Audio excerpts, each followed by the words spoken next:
করতে হবে। দ্বিমত আছে আপনাদের?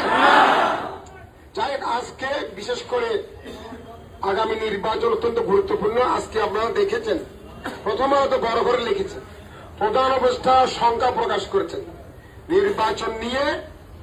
আজকে প্রথম পৃষ্ঠায় আছে যে নির্বাচন নিয়ে একটি দেশ বড় ধরনের ষড়যন্ত্রে লিপ্ত হয়েছে। তো এবং আজকে আবার এনসিপির নাহিদ ইসলাম বলতেছে যে জুলাই সনদ ইয়ে নেওয়া পর্যন্ত, এটা প্রতিশ্রুতি বাস্তবায়ন নেওয়া পর্যন্ত ইলেকশন হবে না। সুতরাং ইলেকশন নিয়ে একটি ধূম্রজাল সৃষ্টি করার চেষ্টা করা হচ্ছে এবং ইলেকশন যারা ইলেকশনে জিততে পারবে না, জনগণের সাপোর্ট এখন ইতিমধ্যে যেভাবে ধানের শীষের জোয়ার উঠে গেছে, এটা দেখে অনেকে তাদের ভর ডবির কথা চিন্তা করে এই ইলেকশন নিয়ে একটা ষড়যন্ত্র শুরু করে। সুতরাং আমাদেরকে অনেক চিন্তা ভাবনা করে ভেবে চিন্তা আমাদের কাজ করতে হবে।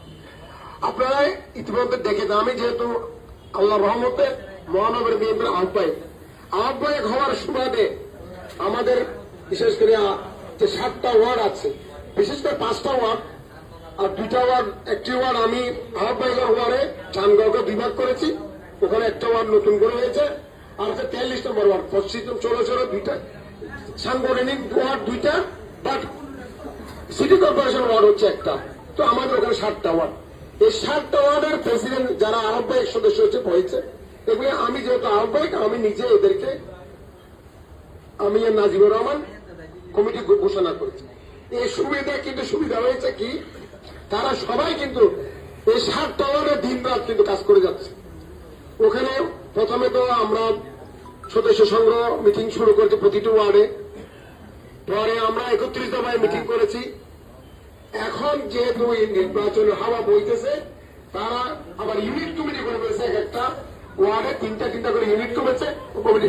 এখন আমাকে নিয়ে তারা প্রতিটা ইউনিটে, এক ওয়ার্ডে 3টা ইউনিটে প্রতি ইউনিটে এই 2টা করে আমি মিটিং করতেছি। মোটামুটি কিন্তু আমার টাঙ্গা মোড়া 5 লাখ, পশ্চিম 16,000, পূর্ব 16,000, আমার মোটামুটি 80% কাজ আমার শেষ হয়েছে। কিন্তু দুঃখের বিষয় হচ্ছে বোয়ালখালী নিয়ে। বোয়ালখালীতে আমাদের বোয়ালখালীর মাটি শহীদ রাষ্ট্র জিয়া রহমানের ঘাঁটি, বেগম খালেদা